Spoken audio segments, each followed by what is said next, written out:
Okay, so what's the point? Well, today we're going to look at blading or turning. The term usually on YouTube is termed as blading, to blade the body, but in Wing Chun we call it turning, so you turn the body. And it's a valuable skill. I just wanted to go through it a little bit and explain it.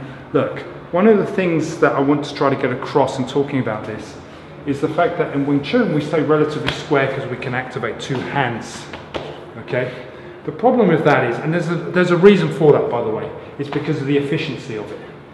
If I start to turn sideways, which is a natural bladed position to defend myself, if I turn in, it gives him a read of the shoulder. I want to try to make sure he can't read my shoulder. So the turn of the shoulder is giving him the opportunity to see what I'm doing. So in Wing Chun, what we prefer to do is keep our hands relatively square. Okay, but that brings problems. And the problem is that you're relatively square to the person that's attacking you. So this is the reason why we turn.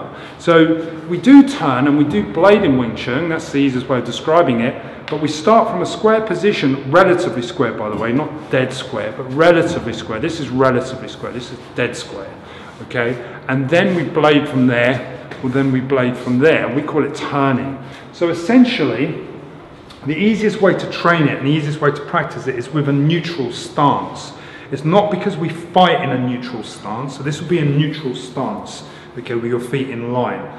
Not because you fight like that, because you clearly have no stability, but what it allows you to do is that if someone pushes into you, you can turn with your torso. See how I turn with my torso? Turn with my waist. So what that teaches me to do, and if he pushes and I go back square and he pushes again, what it teaches me to do, essentially, is to create an offset 45-degree angle with my shoulders. So my body will go this way. So anything that's coming pressure-wise, if someone's pushing me, I can deflect it away. If someone's punching at me, I can deflect it away. So the basic concept is that you're turning and you're creating a bladed defensive position. And the defensive position, and this is the point, the defensive position,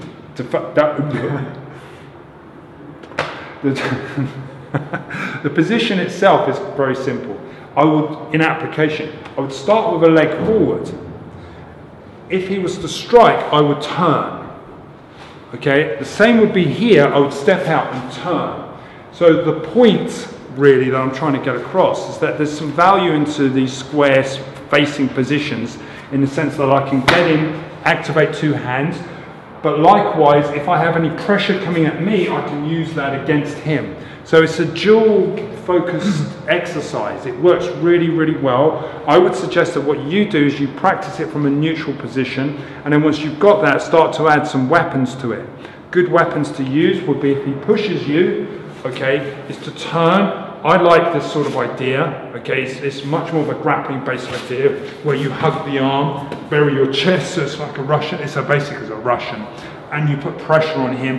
Obviously you can hammer the arm if you really want to, but you've got to put pressure and keep the guy down, because from this position he can try to reach around, punch my groin or do something, but it's really difficult, isn't it, George? Can't reach. What do you feel? Pressure on the arm. Because what I'm doing is I'm taking my shoulder and I'm putting it on the top of the tricep like this.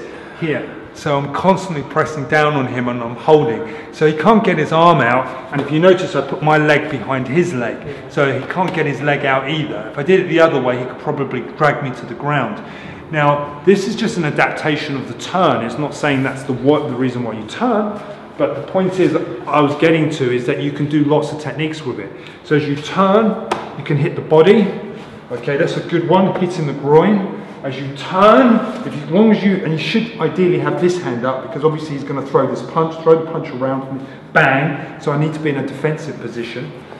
As I turn, I can hit over the top, hit underneath, hit into the body. So I've got this, I've got that, and I've got that. So it's a great technique to practice. It's very basic. All my beginners do it from day one, more or less day one, day two, they'll go straight on to learning how to turn. One last caveat before we finish this, and maybe I'll pick this up again on another video, is that turning works well in confined space.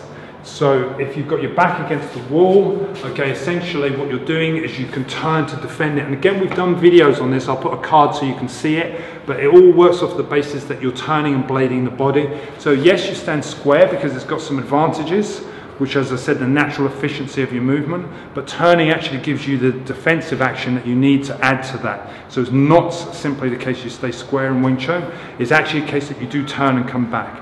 Thanks for watching, hopefully you enjoyed the video.